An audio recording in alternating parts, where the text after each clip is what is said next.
Thank you, Chairwoman. I appreciate it. And I want to speak directly to Ms. Bodine. It's good to see you again. I know we had the opportunity to speak recently and just was amazed with your depth of knowledge about a host of issues, given your background and the work that you've done.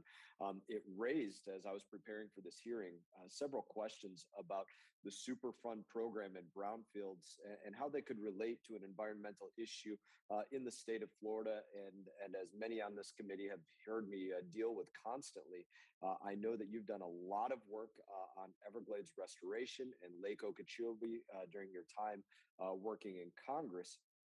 And as you're aware, Lake Okeechobee is an ecological disaster. Its water is too toxic to be sent into the Everglades. We know that there's tons and tons, layers of muck and fertilizer that are just sitting on the bottom of Lake Okeechobee and its canals out of there.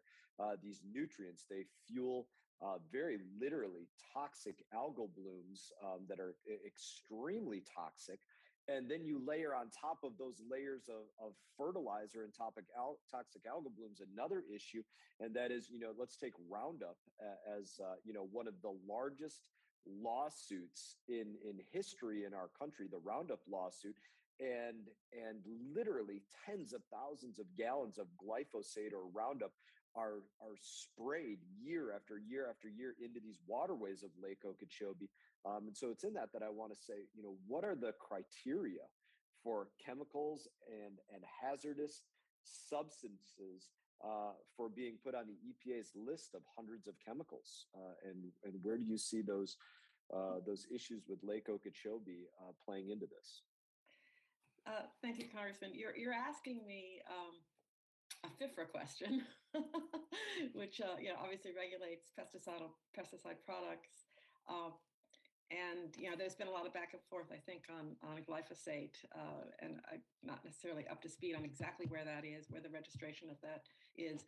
But as you were speaking, I was thinking about something that hadn't ever occurred to me before, which is there an overlay between the issues with Lake Okeechobee and, of course, with the northern estuaries, and is there an opportunity with perhaps the Brownfields program to lend assistance to that?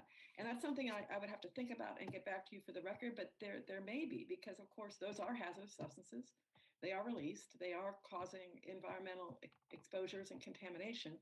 And so, based on that, I would think that, that would be eligible. And certainly there, as I pointed out in my testimony, those programs provide an enormous number of tools to local governments, as well as to local community groups to participate in processes and to understand. So the technical assistance and technical expertise that they provide can be huge assets as well to help people engage with the agencies on a suite of issues. So I would ask that I get back to you for the record on the more substantive response. Yeah, I know you will. Obviously, you have not been bashful about speaking to folks, which is greatly appreciated. So in that, I think it is an interesting way to frame this conversation when you consider the Corps of Engineers, releasing toxic waters over 100 times greater than what the EPA said is too toxic for humans to come in contact with, essentially, doubling down on creating a new brownfield year after year after year, a new Superfund site year after year after year. And so in that, I would appreciate anything further you have on that. For any of our other witnesses here, there's still a minute remaining of my time. If you have a comment, I'm certainly happy to hear it. And I'll give if anybody wants to pipe in, and if not, I'll yield back at that point. Is there any other comments on this? I'll take that as a no. And Madam Chair, I will yield my time back.